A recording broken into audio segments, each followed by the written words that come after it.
Students, आप सब कैसे हैं? आप सबका मेरे YouTube channel the office tutorial में स्वागत है। तो आज हम लोग क्लास 11 के complex number and quadratic equation की थर्ड वीडियो को करने जा रहे हैं। तो इससे पहले हम लोग कॉम्प्लेक्स नंबर्स क्या होता है, कंजुगेट ऑफ कॉम्प्लेक्स नंबर क्या है and addition of complex number के बारे में स्टडी कर चुके थे।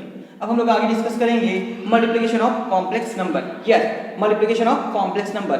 सपोज कीजिए कि मेरे पास दो कॉम्प्लेक्स नंबर हैं Z1 and Z2। Then multiplication of Z1 and Z2 is denoted by Z1 into Z2 और ये Z1 into Z2 किसके इक्वल होगा?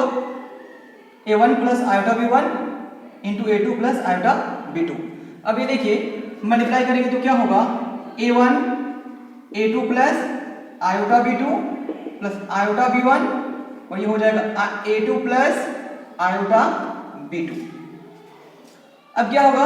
ये A1 इंटू A2 हो गया, फिर ये क्या होगा? A1 into iota B2 plus iota B1 A2 plus iota square B1 into B2। अब आगे देखिए ये A1 A2 ये दोनों देखिए लाइक टर्म्स है, दोनों ही इमेजिनरी टर्म है, तो क्या हो जाएगा? आयोटा कॉमन हो जाएगा, A1 B2 plus B1 A2 और यदि ध्यान से देखिए आयोटा स्क्वायर का वैल्यू क्या याद रखे हैं? -1। सो ये क्या हो जाएगा? -B1 into B2। तो ये भी रियल पार्ट है और ये भी रियल पार्ट है, मीन्स हम लोग A1 into A2 -B1 into B2 plus iota into A1 B2 plus B1 A2 और ये क्या हो जाएगा? Z1 into Z2। क्लियर है? अब कुछ प्रॉपर्टीज है कॉम्प्लेक्स नंबर ऑफ मल्टीप्लिकेशन की। तो देखिए क्या प्रॉपर्टीज है, ये कॉम्यूटेटिव प्रॉपर्टीज को फॉलो करते हैं, मींस Z1 इंटू Z2 को आप Z2 इंटू Z1 भी यस लिख सकते हैं। ये एसोसिएटिव प्रॉपर्टी को भी फॉलो करते हैं। यदि आप ब्रैकेट में एक्सचेंज करने वाले हैं तो भी इन्हें कोई दिक्कत नहीं है। जैसे Z1 और Z2 में पहले ये ब्रैकेट लगा हुआ था, अब हम Z2 और Z3 में ब्रैकेट लगा दिए तो कोई प्रॉब्लम इनको नहीं है, मींस रिजल्ट वही आएगा। अब देखिए थर्ड नंबर में Z1 इंटू मीन्स ये पहले देखिए मल्टीप्लिकेटिव आइडेंटिटी। क्या कोई ऐसा कॉम्प्लेक्स नंबर है जिसको उसी कॉम्प्लेक्स नंबर से मीन्स कोई दूसरे कॉम्प्लेक्स नंबर से मल्टीप्लाई करेंगे तो उसका रिजल्ट जो है वो 1 आएगा। तो ये 1 जो है वो क्या हो गया? Multiplicative identity. यस, अब Z1 को अब इस Z को हम 1 से मल्टीप्लाई करेंगे तो क्या आएगा? Z मीन्स हम ऐसा नंबर को खोज रहे थे Z के साथ जिसको 1 के साथ मल्टीप्लाई कर देंगे तो कौन सा नंबर आ जाएगा? वही जो मेरा ओरिजिनल कॉम्प्लेक्स नंबर था। तो 1 को क्या कहेंगे? Multiplicative identity. और ये जो 1/z है जो आप यहाँ पे देख रहे हैं, ये 1/z जो है वो मल्टीप्लिकेटिव इनवर्स हो जाएगा, मीन्स Z का मल्टीप्लिकेटिव इनवर्स 1/z हो गया, क्योंकि दोनों का प्रोडक्ट क्या हो जाएगा फिर? 1। तो ये multiplicative inverse, multiplicative identity, associative property and commutative property को जो है वो फॉलो करते हैं। अब हम लोग आगे देखेंगे कि मल्टीप्लिकेटिव इनवर्स कैसे निकालते हैं। तो चलिए, अब यदि बोला गया कि मल्टीप्लिकेटिव इनवर्स ऑफ Z क्या होगा? मल्टीप्लिकेटिव इनवर्स ऑफ Z, तो ये हो गया Z इनवर्स मींस 1/z। चलिए एग्जांपल ले लेते हैं। Find multiplicative inverse of 2 plus 3 iota. 2 plus 3 iota क्या निकालना है हम लोगों को? मल्टीप्लिकेटिव इनवर्स निकालना है। तो इसको Z इक्वल टू हम क्या कर दिए? 2 प्लस 3 आयोटा, तो Z इनवर्स क्या हो जाएगा? 1/2 प्लस 3 आयोटा। अब ये देखिए इसे हमें मल्टीप्लाई करना होगा, किससे हम मल्टीप्लाई करेंगे? 2 - 3 आयोटा से। ठीक है, तो 2 - 3 आयोटा और नीचे क्या हो जाएगा? 4 - 9 iota square. a plus B into a minus b का फॉर्मूला यूज कर दिए, तो ये हो जाएगा 2 - 3 आयोटा बाई 4 प्लस 9। ये देखिए आयोटा स्क्वायर का वैल्यू -1, तो ये जो Z इनवर्स है वो किसके इक्वल आ गया? 2 - 3 आयोटा बाई 13। अब इसको अलग भी कर सकते हैं। तो अब हम लोग देखिए सपोज कर लिए z equal to a plus iota b, तो z इनवर्स क्या होगा 1 by a plus iota b, और a माइनस आयोटा बी से क्या किया हम लोग उसको ऊपर नीचे मल्टीप्लाई कर दिए, क्योंकि मेरा पहला जो वर्क है किसी भी कॉम्प्लेक्स नंबर को इसको स्टैंडर्ड फॉर्म में a प्लस आयोटा बी के फॉर्म में लाना। तो अब क्या हो जाएगा a माइनस आयोटा बी, और ये देखिए a into A square, that means A plus B into A minus B, A square minus B square होता है। ध्यान दीजिए A plus iota B into A minus iota B, ये क्या हो जाएगा A square minus iota B square, ये होगा A square minus iota square B square, फिर ये क्या हो जाएगा A square plus B square, क्योंकि आयोटा स्क्वायर का वैल्यू किसके इक्वल होता है -1 के इक्वल होता है। चलिए तो क्या हम लोग देखें यहाँ पे a minus iota b by a square plus B square, तो ये जेड इनवर्स क्या हो गया a by a square plus B square plus imaginary part minus b by a square plus B square. इसी को हम लोग क्या लिख सकते हैं, ये a क्या है रियल पार्ट ऑफ z, ये ए स्क्वायर प्लस बी स्क्वायर को हम क्या लिख सकते हैं मॉडुलस ऑफ z, और फिर इसका स्क्वायर, और ये b क्या है इमेजिनरी पार्ट, लेकिन हमें माइनस ऑफ इमेजिनरी पार्ट लेना है। इमेजिनरी पार्ट का जो भी वैल्यू है उसका नेगेटिव लेंगे, क्या लेंगे यस नेगेटिव लेंगे बाय ये जो मॉडुलस है, अभी हम लोग देखेंगे मॉडुलस के बारे में पढ़ेंगे मॉडुलस ऑफ z क्या होगा। तो ये जो मॉडुलस ऑफ z का स्क्वायर है और ये मॉडुलस ऑफ z का स्क्वायर है, तो एटलीस्ट हम लोग इस फॉर्मूला को याद रख सकते हैं। अब यदि क्या है कि मेरे पास क्वेश्चन है कि find if z is equal to 2 plus 3 iota then what will be z inverse means multiplicative inverse. तो सिंपल सा है कि हम इस रियल पार्ट को सीधे लिख देंगे, क्या है 2, और नीचे क्या हो जाएगा 2 का स्क्वायर 4 और 3 का स्क्वायर 9, फिर प्लस आयोटा, ये 3 क्या है इमेजिनरी पार्ट, तो इसका नेगेटिव क्या होगा -3, और फिर नीचे क्या हो जाएगा 4 plus 9 that means 2 by 13 plus -3 iota by 13। तो आप यदि फॉर्मूला याद रखे हैं तो इसको आप डायरेक्टली ऐसे भी बना सकते हैं। ओके चलिए अब एक और क्वेश्चन यहाँ पर है find the multiplicative inverse of this one. तो ये देखिए इसका कुछ नियम नहीं दिया हुआ है, दिस इज वाई हम लोग पहले क्या करेंगे इसको सपोज कर लेंगे let z is equal to 1 by 2 plus 5 iota.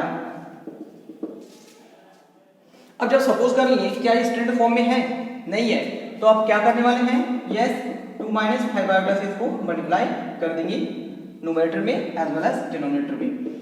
तो ये 2 minus 5 iota by 4 minus 25 iota square हो जाएगा is equal to 2 minus 5 iota by 4 plus 25, ये आयोटा स्क्वायर का वैल्यू क्या हुआ -1 that means 2 by 29 minus 5 iota by 29। तो ये क्या निकाले हम लोग z इज इक्वल टू, अब हमें जब z इनवर्स निकालना रहेगा तो ये देखिए z इनवर्स, तो क्या बताए थे कि इसमें रियल पार्ट कौन है, तो रियल पार्ट 2 बाई 29, अब नीचे में क्या हो जाएगा 2 बाई 29 का स्क्वायर, जो रियल पार्ट है उसका स्क्वायर प्लस जो इमेजिनरी पार्ट है उसका भी स्क्वायर माइनस फिर क्या करेंगे माइनस ऑफ इमेजिनरी पार्ट, ये हो जाएगा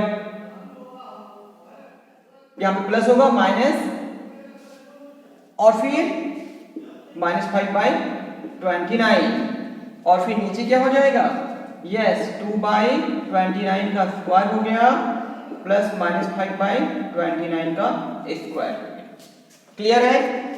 अब ध्यान दीजिए यहाँ पे ये हो जाएगा 2 बाई 29 और इसको मल्टीप्लाई करेंगे तो 2 टू जो 4 हो गया और 29 को 29 से मल्टीप्लाई कीजिए